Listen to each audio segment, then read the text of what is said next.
Bahkan coba lihat yang H. Khalid bin Abdullah Al-Qasri Al-Amir Ad-Dimski. Itu disebutkan saudara, di depan umum melaknat Sayyidina Ali.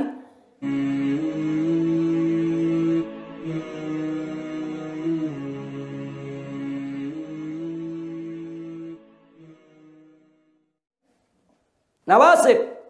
Tapi riwayatnya diterima oleh Ahlus Sunnah.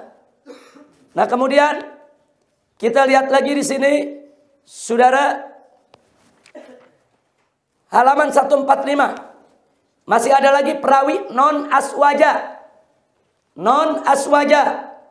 Seperti Qadariyah, Murji'ah. Diterima riwayatnya saudara. Ada dalam Sahih Bukhari Muslim. Saudara.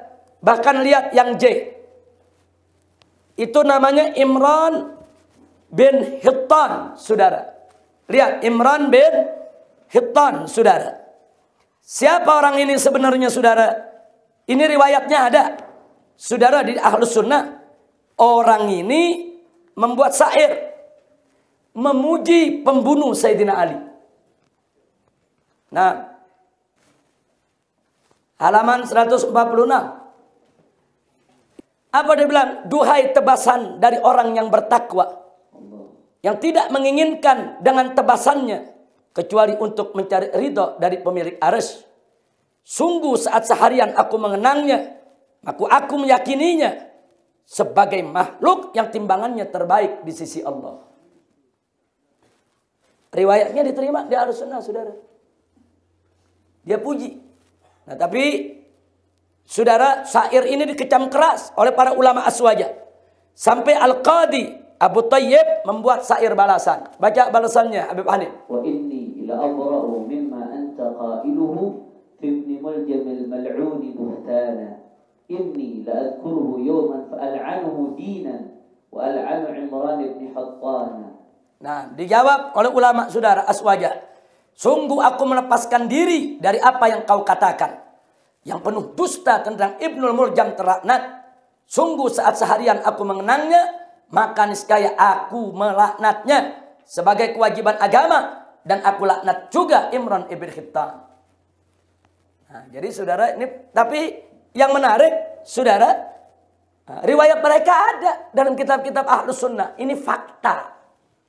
Jadi bukan riwayat Syiah saja. Riwayat Syiah yang mendukung Ahlul Bait dalam Sahih Bukhari ada. Riwayat Nawasib yang benci Ahlul Bait dalam Sahih Bukhari Muslim juga ada, saudara. Nah, kalau kita kafirkan mereka-mereka ini, berarti dalam Sahih Bukhari Muslim ada riwayat orang kafir. Pertanyaan saya, riwayat orang kafir boleh gak kita terima? Nggak boleh. Nah, berarti dalam Bukhari Muslim, saudara, ada riwayat orang kafir. Ada riwayat yang wajib kita tolak. Nah, ini yang berbahaya ya ikhwan. Maka itu, saudara, kalau saya mengatakan Syiah ada yang Muslim, ada yang kafir, saya bukan sedang membela Syiah. Tapi saya membela akidah Ahlus Sunnah wal Jamaah. Saya sedang membela Sahih Bukhari dan Sahih Muslim serta kitab musnad-musnad yang lainnya. Karena saya yakin Imam Bukhari dan Imam Muslim serta Imam Ahlus Sunnah yang lainnya mustahil meriwayatkan hadis Nabi dari orang kafir, saudara. Nggak mungkin. Dan nggak ada buktinya. Nggak ada perawi mereka yang kafir, saudara. Nah, ini yang kita tolak. Nah, jadi jangan menuduh dalam Bukhari Muslim nanti ada orang kafir. Nah, karena itu untuk jawaban ini perhatikan halaman 136. Saudara. Perhatikan halaman 136. Semuanya. Kita baca satu halaman. Perhatikan. Sambil lihat buku, sambil dengarkan, pahami, hayati dengan seksama. Dalam kitab hadis aswaja, bukan hanya perawi Syiah yang ada, tapi perawi Nawasib pun juga ada. Sebelum kalangan Syiah mengklaim tentang adanya perawi Syiah dalam kitab Sahih Bukhari dan Sahih Muslim, serta dijadikan senjata oleh mereka untuk memojokkan aswaja, maka perlu kita tegaskan bahwa Aswaja sangat mengetahui dan sudah sejak awal mengakui hal tersebut, saudara. Jadi jangan orang-orang Syiah berpikir Ahlus Sunnah nggak tahu. Kalau dalam Bukhari Muslim tuh ada orang Syiah, jangan dipikir Ahlus Sunnah nggak tahu, saudara. Itu yang pertama yang mesti kita tegesin. Dan jangan sekali-kali Syiah menjadikan itu senjata untuk memojokkan Ahlus Sunnah. Mana tuh Ahlus Sunnah? Buktinya perawi-perawi Syiah dipakai juga oleh mereka. Saudara, ini bukan hujjatun lahum, tapi ini merupakan hujjatun lana. Ini bukan hujjah untuk mereka, tapi ini hujjah untuk kita semua, saudara. Nah, mari kita lanjutkan. Dan memang tidak bisa dipungkiri bahwa dalam kitab Sahih Bukhari dan Sahih Muslim terdapat perawi Syiah. Tapi saya kasih huruf tebal. Mereka perawi Syiah yang ada dalam Bukhari Muslim bukan dari kalangan Syiah gulat yang kafir maupun Syiah Rafidah yang sesat. Melainkan mereka dari kalangan Syiah Mu'tadilah, pertengahan yang moderat, yang bukan gulat dan bukan Rafidah, sehingga mereka bukan orang kafir. Kira-kira jelas tidak? Jelas tidak?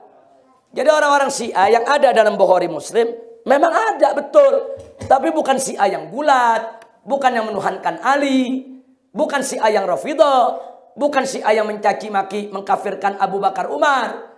Kalaupun ada satu dua yang menyindir Abu Bakar dan Umar, itu diperselisihkan oleh ulama, saudara.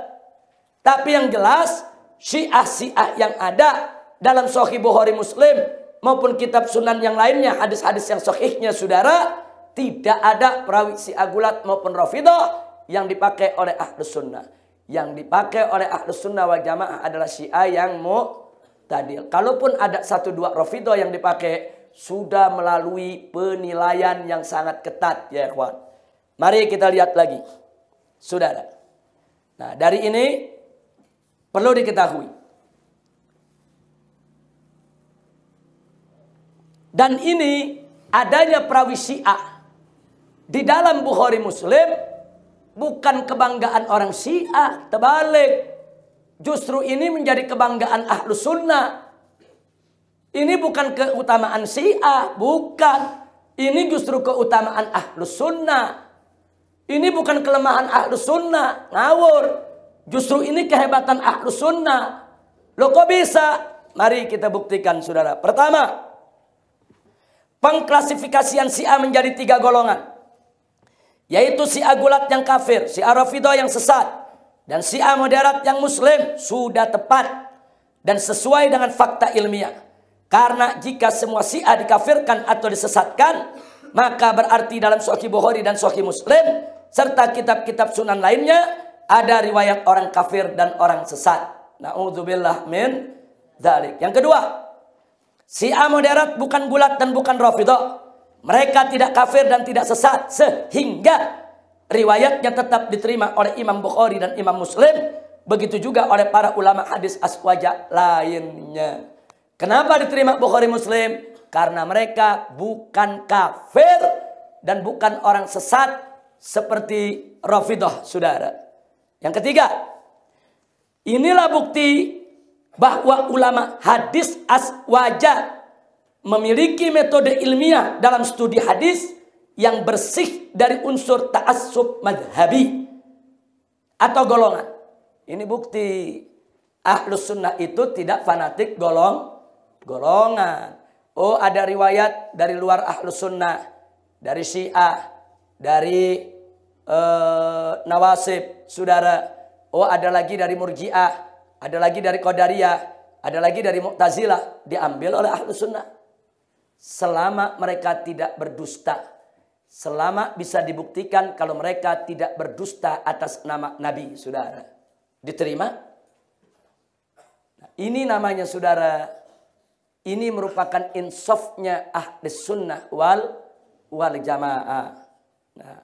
Nah, sementara orang-orang Syiah nggak ada yang begitu, saudara.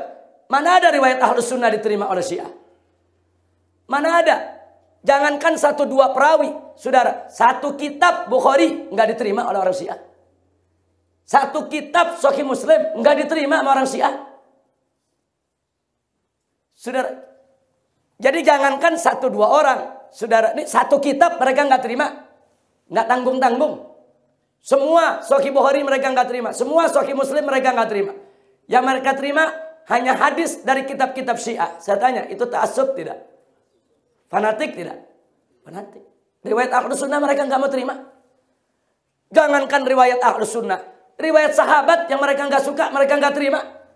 Riwayat Abu Bakar mereka nggak terima, riwayat Umar mereka nggak terima, riwayat Utsman radhiyallahu anhum mereka nggak terima, bahkan riwayat istri Nabi Siti Aisyah mereka nggak terima. Saya tanya, fanatik tidak?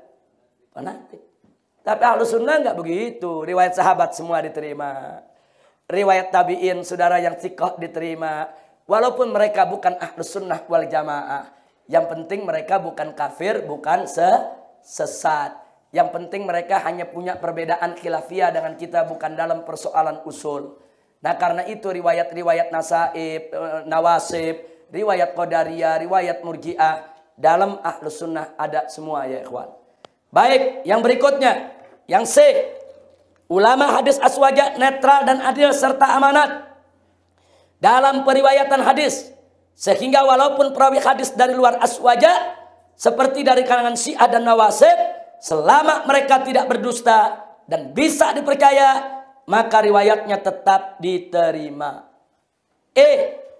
Adanya perawi Syiah dan Nawasib dalam riwayat aswaja bukan kebanggaan Syiah maupun Nawasib, justru menjadi kebanggaan aswaja dalam kenetralan, keadilan, dan keamanahan periwayatan hadis yang tidak dimiliki oleh mazhab manapun di luar aswaja, termasuk Syiah dan Nawasib, saudara. Kira-kira jelas tidak? Saya tanya semua, kira-kira jelas tidak? Paham semua? Baik, kita lanjutkan. Saya berhenti sampai di sini. Kira-kira bisa dipahami tidak? Nah, jadi jangan nanti kalau kita katakan Syiah ada yang Muslim, ada yang kafir. Oh, ini bela Syiah. Ini biasanya ngomong begini orang-orang Wahabi, saudara. Jadi mereka ini tidak ilmiah, ngomong seenaknya, saudara. Nah, jadi seenaknya menuduh itu memang ciri-ciri khas daripada kalangan Wahabi. Jangan main tuduh Syiah, saudara. Nggak boleh. Nah, jadi kenapa kita nggak mau seenaknya mengkafirkan Syiah? Karena memang fakta riwayat Syiah ada diterima di kalangan Ahlus Sunnah. Karena itu mari kita lihat, saudara, halaman 140 dan 141. Jadi bagaimana sih sikap aswaja terhadap riwayat Syiah? Perhatikan. Imam Az-Zahabi dalam kitab Mizanul I'tidal juz 1 halaman 29 nomor 2, tatkala mengulas tentang seorang perawi Syiah bernama Abban bin Taglib bin Rabah Al-Qari Al-Kufi yang wafat tahun 181 Hijriah. Diambil riwayatnya oleh Imam Muslim, Abu Daud dan Nasai, serta disikohkan oleh Imam Ahmad ibn Hanbal dan Imam Yahya ibn Ma'in dan Imam Abu Hatim. Ini ulama hadis semua, saudara. Nah, lalu apa kata Imam Zahabi? Mari kita lihat, saudara.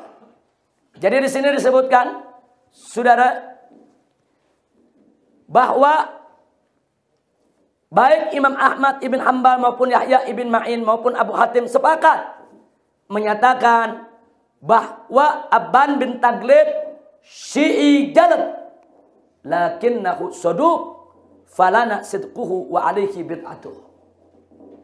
Apa dia bilang?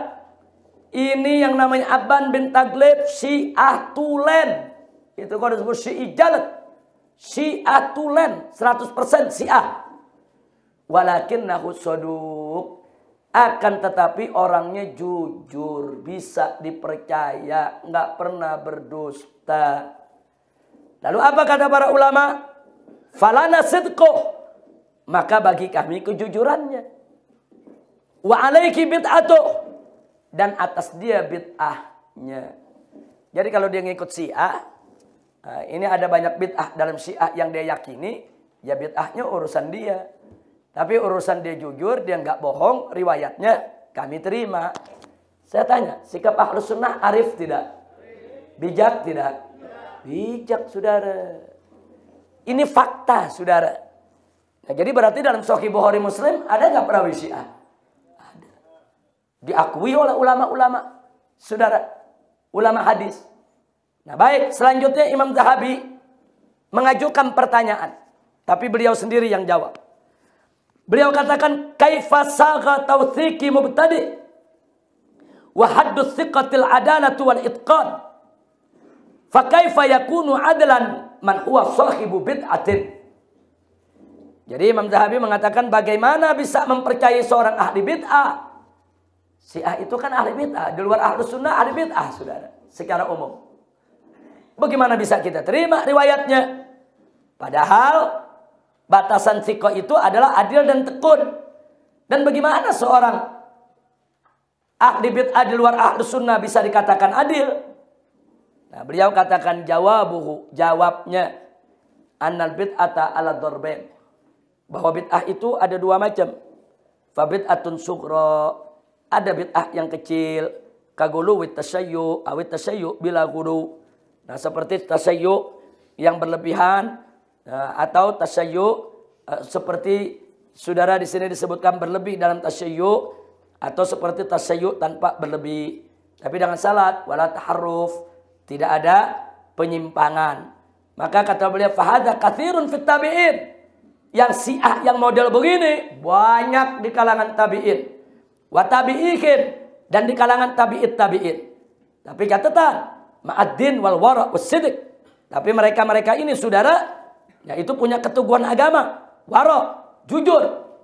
Falau rudda haditsu ahaula, andai kata hadis mereka ini ditolak hanya karena mereka Syiah, la dhahaba jumlatun min al-atharin nabawiyah, maka niscaya banyak riwayat hadis Nabi yang akan lenyap. Wa hadhihi mafsadatun bayyinah, dan ini merupakan kerusakan yang nyata. Nah, ini alasannya Ahlus Sunnah. Kenapa riwayat mereka diterima? Pertama, di kalangan bid'ah, pertama Syiah yang model begini, bukan gulat, bukan Rafidhah. Ini di kalangan tabi'in banyak. Dia tunjukkan cinta yang luar biasa kepada Sayyidina Ali. Banyak yang begitu, saudara. Nah, kalau gara-gara cinta Ali dituduh Syiah, kemudian gara-gara disebut Syiah, kita tolak riwayatnya, berapa puluh bahkan ratus ribu hadis nanti yang hilang. Nah, ini merupakan kerusakan yang sangat besar, sangat nyata. Itulah alasannya kenapa riwayat mereka tetap diterima oleh Ahlus Sunnah. Yang kedua, summa bid'atun kubra. Kemudian ada bid'ah yang besar. Karrafat al-kamil wal ghulufi. Seperti Rafidi sejati. Jadi enggak setengah-setengah Rafidinya. Sejati, saudara. Dan berlebihan. Caci maki Abu Bakar, Umar, bahkan ada mengkafirkannya, saudara. Nah, makanya di sini dikatakan walhat ala Abi Bakrin wa Umar. Nah, wa du'a ila dzalik, dan ngajak-ngajak orang untuk caci maki Abu Bakar dan Umar. Fahadan no. Maka Syiah yang model begini la yuhtaj bihim, tidak boleh dijadikan hujah. Enggak boleh diterima riwayatnya. Wala karamah, mereka tidak punya kehormatan. Nah, jadi makanya ada ulama-ulama Ahlus Sunnah yang mengatakan kalaupun ada perawi yang nyindir Sayyidina Abu Bakar, riwayatnya ada dalam Sahih Bukhari.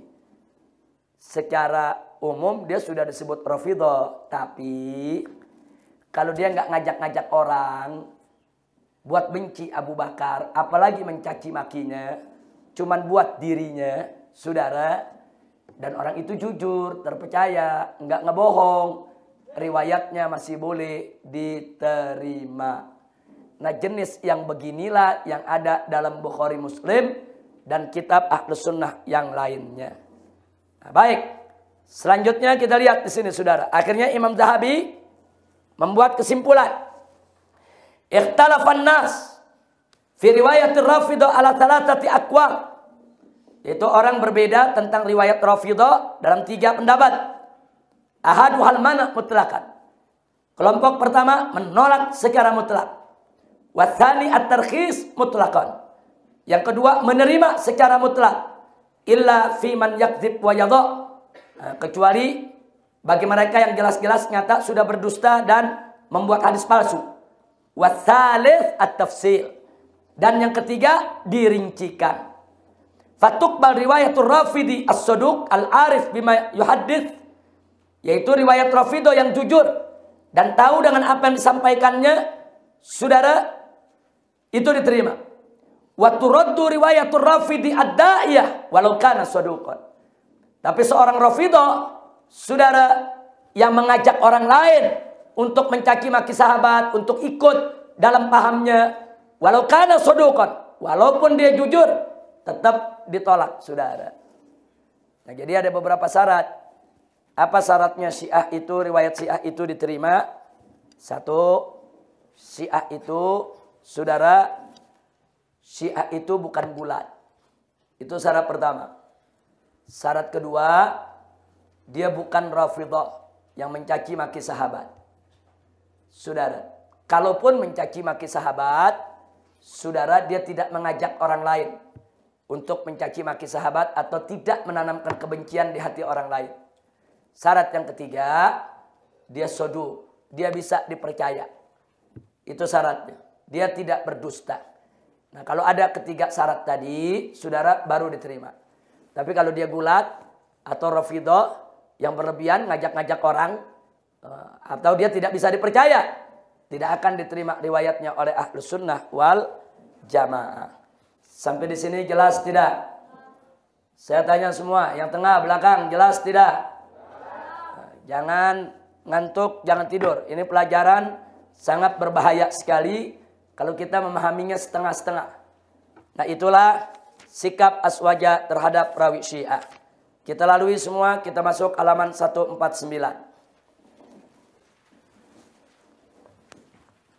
Di halaman 149, saudara, sebagaimana tahu tadi kita katakan Syiah ada yang kafir, ada yang sesat, ada yang muslim. Tapi mereka bukan Ahlus Sunnah wal Jamaah. Nah, apa sih penyimpangan Syiah yang perlu diwaspadai oleh umat Islam, khususnya Ahlus Sunnah wal Jamaah? Pertama, tentang Ismah Ali dan para Ahlul Bait. Semua sekte di kalangan Syiah percaya bahwa imam mereka yang 12 maksum, terpelihara dari dosa besar dan dosa kecil, tidak pernah melakukan kesalahan. Ini di halaman 149 ada nama-nama, yaitu imam yang dimaksumkan oleh Syiah. Nah, yang dimaksud Ismah Ali dan para imam Ahlul Bait, saudara, jika, nah perhatikan, jika yang dimaksud Ismah, maksumnya Ali dan Ahlul Bait, hanya sebatas bahwasanya mereka itu dipelihara dan disucikan oleh Allah dengan argumentasi firman Allah dalam surat Al-Ahzab ayat 33 tentang jaminan pensucian keluarga Nabi, maka itu tidak jadi masalah. Kenapa? Karena Ahlus Sunnah juga mengakui bahwa ada jaminan pensucian Ahlul Bait dari Allah Subhanahu wa Ta'ala. Nah, kalau bentuk ismah yang dimaksud itu, maka Ahlus Sunnah, saudara, tidak akan mengkritisi, tidak akan, saudara, menolak dengan keras. Nah, ini yang perlu kita ketahui. Kenapa, saudara? Karena Aswaja pun meyakini tentang pensucian Ahlul Bait Nabi dengan iradah syar'iyah. Ada iradah kauniyah, ada iradah syar'iyah. Iradah syar'iyah artinya, ya, Allah berkehendak untuk, saudara, mensucikan Ahlul Bait. Tapi, saudara, Ahlul Bait dituntut oleh Allah untuk melakukan amal agar disucikan oleh Allah Subhanahu wa Ta'ala. Itu namanya iradah syar'iyah, saudara. Nah, kalau iradah kauniyah tidak. Artinya udah pasti disuciin. Dia mau beramal, nggak beramal, disuciin. Kalau iradah syar'iyah enggak, dia disuciin. Tapi ada sebab. Sebabnya dia beramal soleh dulu. Kalau dia nggak beramal soleh, jaminan pensucian tidak ada. Nah, kalau yang dimaksud oleh Syiah ismah semacam ini, ya di Ahlus Sunnah juga ada. Tapi kalau yang dimaksud oleh Syiah ismah itu jaminan kauniyah, mau beramal atau tidak beramal, 12 imam sudah suci, sudah maksum, mustahil melakukan dosa, ini ditolak oleh Ahlus Sunnah wal Jamaah. Bagi Ahlus Sunnah itu pendapat pendapat bid'ah, saudara, mengada-ada dalam agama. Nah, kalau iradah syariah, saudara, bukan ahlul bait aja yang dapat. Nah, kita lihat para sahabat juga dapat. Nah, kita lihat aja dalam surat Al-Maidah ayat 6. Allah menyatakan faqala ta'ala, "Ma yuridullahu liyaj'ala 'alaikum min haraj, walakin yuridu liyutahhirakum." Jadi sahabat juga dapat jaminan pensucian. Nah, begitu juga saudara segenap orang beriman dalam surat Al-Anfal. Allah menyatakan wa yunazzilu 'alaikum minas sama'i ma'an liyutahhirukum bihi. Nah, jadi di sini ini namanya pensucian syariah, saudara. Orang wudu jadi suci, kalau enggak wudu enggak suci, saudara. Itu namanya iradah syariah. Jadi sekarang kita kembalikan kepada Syiah. Kalau yang dia maksud isma, iradah syariah, saudara, kita tidak komentar. Tapi kalau yang dia maksud isma itu hara sama sekali dari dosa besar kecil, maka kami dari Ahlus Sunnah menolak. Karena bagi Ahlus Sunnah yang maksum hanya Nabi dan Rasul. Selain itu tidak maksum. Kira-kira jelas tidak? Nah, jadi ini salah satu penyimpangan yang pertama. Yang kedua, kepalsuan Al-Quran. Saudara, ada yang mengatakan begini, Ahlus Sunnah jangan memfitnah Syiah. Masa Ahlus Sunnah mengatakan Syiah punya Quran sendiri? Masa Ahlus Sunnah mengatakan Syiah itu Qurannya beda dengan Qurannya umat Islam yang lain? Nah, jadi kalau Ahlus Sunnah mau memfitnah, jangan sembarangan. Kalau benar kami punya Quran sendiri, coba buktikan kepada kami, kata Syiah nih. Di mana Quran kami? Nggak ada. Anda silakan jalan-jalan ke negeri kami. Jalan-jalan ke Iran. Jalan-jalan ke wilayah Syiah. Masuk ke masjidnya. Qurannya sama dengan kita.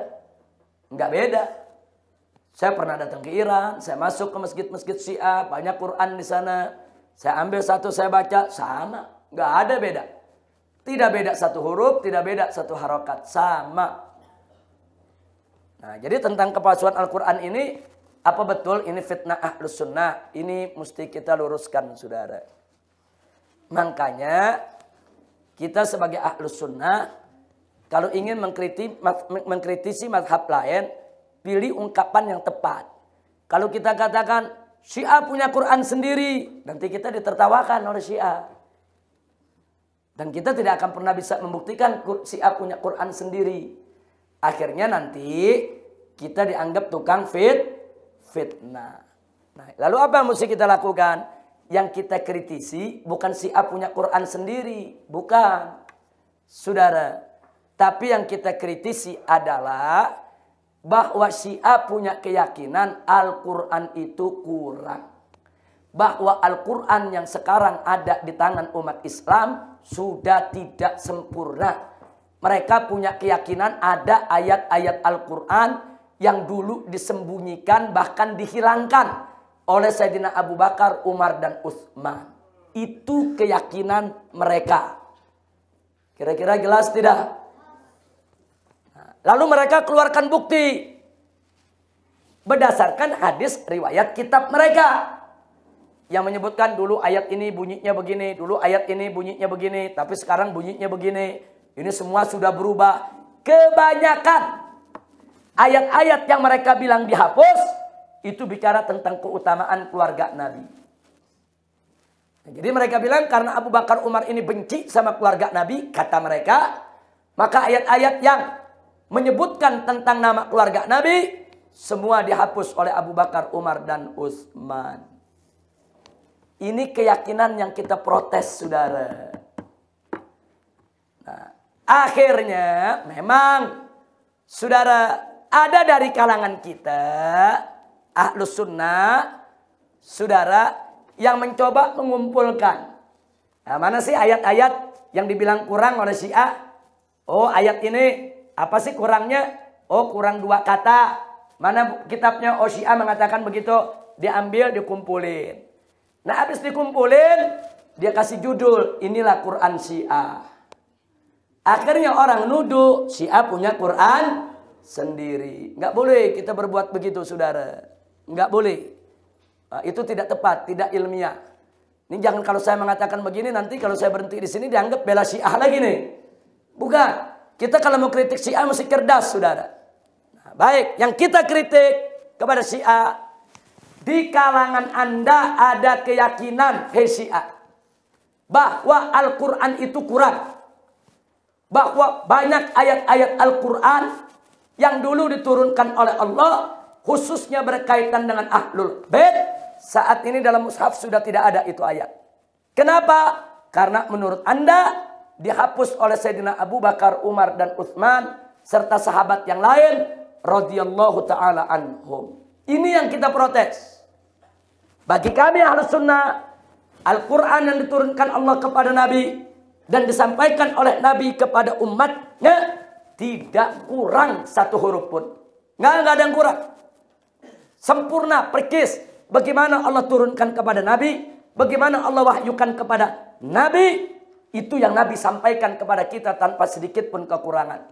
Nabi sampaikan ke sahabat, sahabat sampaikan ke tabi'in, tabi'in sampaikan ke tabi'in tabi'in, tabi'in tabi'in sampaikan ke generasi penerusnya, sampai kepada kita tidak kurang satu huruf dan satu harokat pun. Alhamdulillah. Oh, dibantah sama Syiah.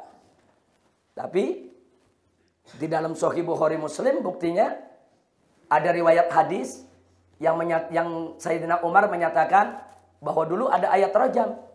Sekarang ayat rajam sudah tidak ada. Dan ada hadis Siti Aisyah menyatakan dulu ada ayat radha'ah. Sekarang dalam Al-Quran udah nggak ada ayat radha'ah. Nah, berarti Ahlus Sunnah juga ada riwayat kan yang menyatakan Al-Quran kurang.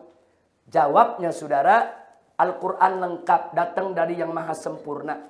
Ayat rajam maupun ayat radha'ah, ya, berdasarkan kesaksian Umar dan kesaksian Aisyah radhiyallahu taala anhuma, dulu menjadi bagian Al-Quran. Tapi jangan lupa Allah menyatakan dalam Al-Quran, saudara, manansah min ayatin ila nati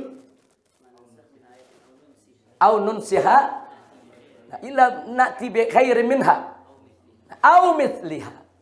Jadi tidaklah kami hapuskan suatu ayat atau kami buat dia dilupakan oleh umat manusia, saudara, kecuali kami datangkan yang lebih baik atau yang sepertinya.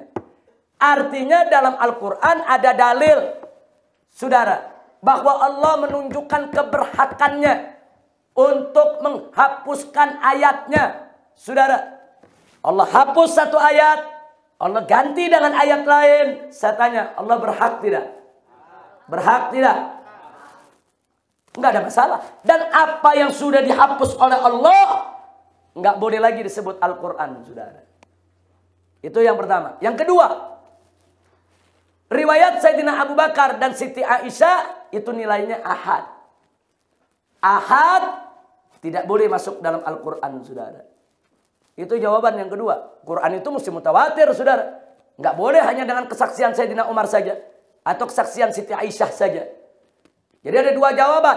Jawaban pertama, ada pernyataan dari Allah bahwa Allah menghapus, saudara, ayat yang Allah inginkan dan Allah mengganti dengan ayat yang lain. Allah berhak. Nah, jadi ya di Ahlus Sunnah memang ada riwayat semacam itu, tapi Al-Quran tetap sempurna. Ahlus Sunnah nggak pernah mengatakan Al-Quran kurang. Kira-kira jelas tidak? Nah, kita balikin lagi kepada Syiah. Nah, kalau Syiah mengatakan ya tapi kurang lebih sama dong. Kitab hadis Ahlus Sunnah mengatakan dulu ada ayat rajam, sekarang nggak ada.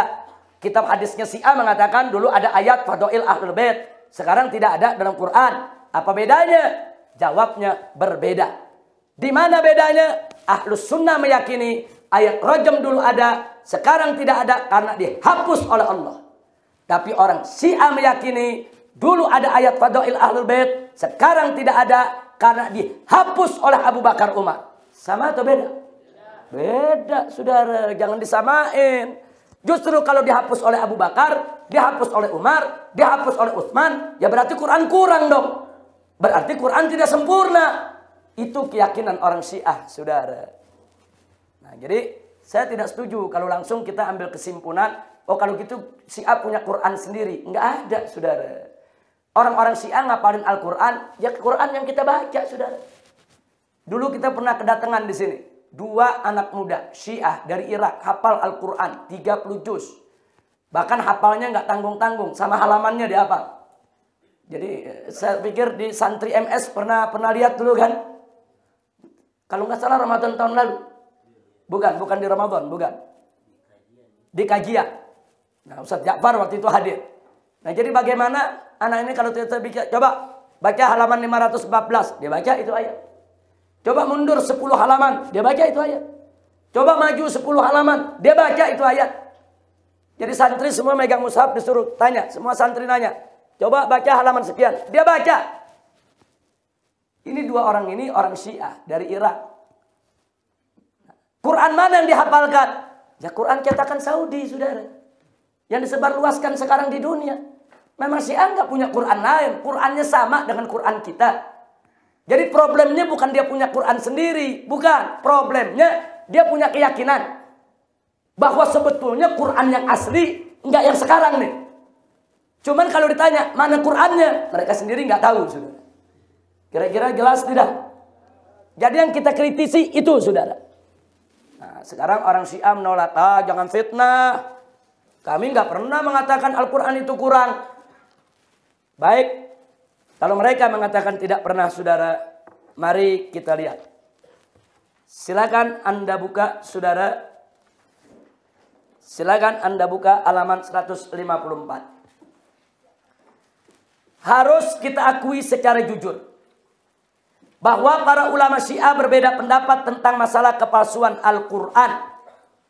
Sebagian ulama Syiah menolak dan mengingkari adanya kepalsuan Al-Quran, sehingga mereka menerima dan mempercayai bahwa Mushaf Utsmani yang beredar di tengah umat Islam sejak dulu hingga sekarang merupakan Al-Quran yang tidak ada penyimpangan maupun penyelewengan dalam isi kandungannya. Mereka adalah 1. Syekh As-Saduq, 2. As-Sarif Al-Murtada, 3. Syekh At-Tusi, 4. Imam At-Tabarasi, 5. Sayyid Muhsin Al-Amin Al-Muqniyah, 6. Syekh Kasif Al-Ghita, 7. Imam Al-Khu'i, 8. Sayyid Husain Makki, 9. As-Sayyid At-Tabatabai, 10. Syekh Muhammad Jawad Al-Muqniyah. Saudara, ini 10 ulama Syiah ya menentang keras kalau dikatakan Al-Quran itu kurang. Nah, tapi ingat, orang Syiah, kalaupun 10 orang ini menentang, tapi di sana banyak sekali ulama Syiah yang mengatakan Al-Quran kurang. Jangan nuduh Ahlus Sunnah memfitnah Anda. Lu ulama yang mana saja? Silakan baca yang di bawah. Dari nomor 1 sampai 22, saudara.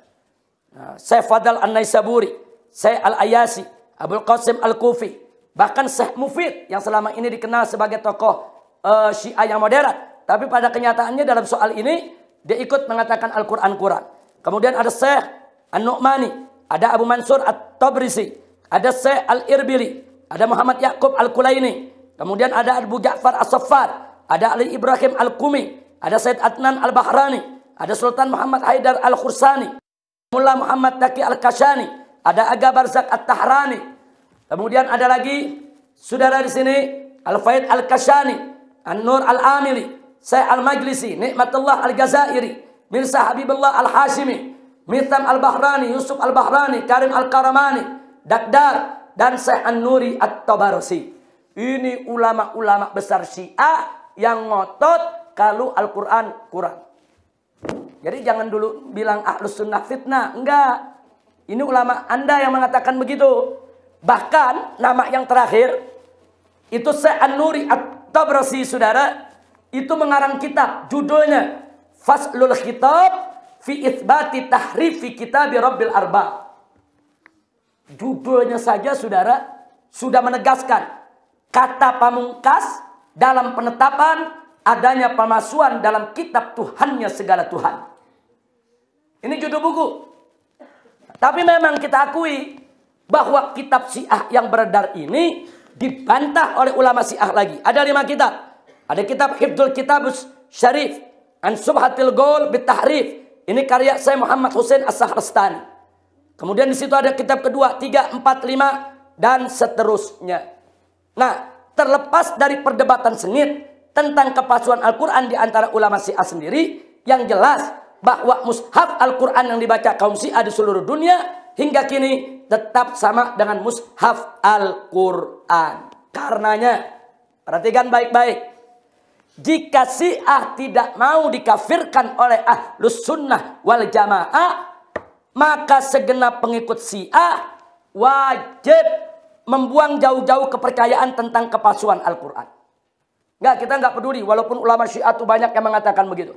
Kalau mereka ikut ulama-ulama yang mengatakan Al-Quran itu kurang, jangan salahkan Ahlus Sunnah kalau Ahlus Sunnah mengkafirkan mereka, saudara. Kira-kira jelas tidak? Jelas tidak? Nah, ini sengaja nama-nama ulama saya sebutkan supaya Syiah tidak nuduh kita fitnah. Kita nggak fitnah. Ulama Anda, kitab Anda yang mengatakan Al-Quran itu kurang. Dan kita akui, ada ulama Anda juga yang menentang itu. Nah, maka itu di sini kita serukan kepada semua Syiah, dimanapun Anda berada, kalau Anda tidak mau dikafirkan oleh Ahlus Sunnah, ikuti pendapat Syiah yang tidak mengatakan Al-Quran itu kurang. Tapi kalau Anda ikut pendapat ulama Syiah yang mengatakan Al-Quran itu kurang, jangan salahkan Ahlus Sunnah kalau Ahlus Sunnah mengkafirkan Anda. Kira-kira jelas tidak? Paham semua? Nah, baik. Nah, silakan yang berikutnya Anda baca sendiri soal kebencian para sahabat. Nah, kita katakan ini orang Syiah banyak benci sahabat. Kalau orang Syiah mengatakan enggak itu fitnah. Siapa bilang fitnah? Baca kitab-kitabnya. Tertulis dalam kitab mereka caci maki kepada Abu Bakar, caci maki kepada Umar Ibn Khattab, caci maki kepada Siti Fatimah, saudara. Tertulis. Kita sebutkan nama-nama kitabnya, saudara. Nah, jadi sekali lagi, nah begitu juga kebencian kepada istri Nabi, saudara. Kita nggak fitnah, ada dalam kitab mereka kok. Kita nggak fitnah, saudara. Nah, di sini juga ada soal takiyah, saudara. Nah, silakan Anda baca semua sampai soal nikah mut'ah. Ini soal penyimpangan-penyimpangan Syiah yang harus kita waspadai, termasuk jamak sholat tanpa uzur. Saya minta itu dibaca dengan seksama. Nah, bagian akhir, kalau ingin pendalaman, mau tahu lebih banyak lagi, baca dari halaman 168 tentang permusuhan Syiah dan Wahabi. Saudara, halaman 168 yaitu sampai halaman 203. Kalau Anda baca 168 sampai 203, maka akan terlihat dengan terang benderang betapa Syiah dan Wahabi memang musuh bebuyutan, saudara. Jadi Syiah itu aromanya aroma Rafidhah. Wahabi itu aromanya aroma Nasibah. Nah, Al-Imam Abdullah bin Alwi Al-Haddad mengatakan Rafidhah dan Nasibah, saudara, itu dikatakan seperti apa? Kaba'ratin maksumatin nisfain. Itu seperti tai onta yang dibelah dua. Nah, jadi saya katakan sekarang ini Syiah yang berbau Rafidhah dan Wahabi yang berbau Nasibah. Sebagaimana dikatakan oleh Imam Al-Haddad, kaba'rah, bagaikan tai onta, maksumatun nisfain, yang dibelah dua. Saya tanya, tai onta bersih apa kotor? Suci apa najis? Wangi apa bau? Ya begitu Syiah. Saya tanya lagi, tai onta bersih apa kotor? Suci apa najis? Wangi apa bau? Ya begitu Wahabi. Kira-kira jelas gak? Paham? Jadi Imam Abdullah bin Awil Haddad pada saat beliau mengatakan begitu nggak sembarangan, saudara. Bukan sembarangan nyela, bukan. Beliau mengatakan sedemikian rupa setelah pengkajian, penelitian, pencermatan. Beliau tahu, saudara. Beliau tahu betul. Walaupun semenjak kecil beliau tidak melihat, tapi ilmunya, hatinya terbuka, melihat yang hak. Jadi saat beliau mengatakan Rafidhah dan Nasibah kaba'ratin maksumatin nisfain, ini sudah dengan bil basirah, ini dengan pandangan hati yang sangat mendalam. Alhamdulillah.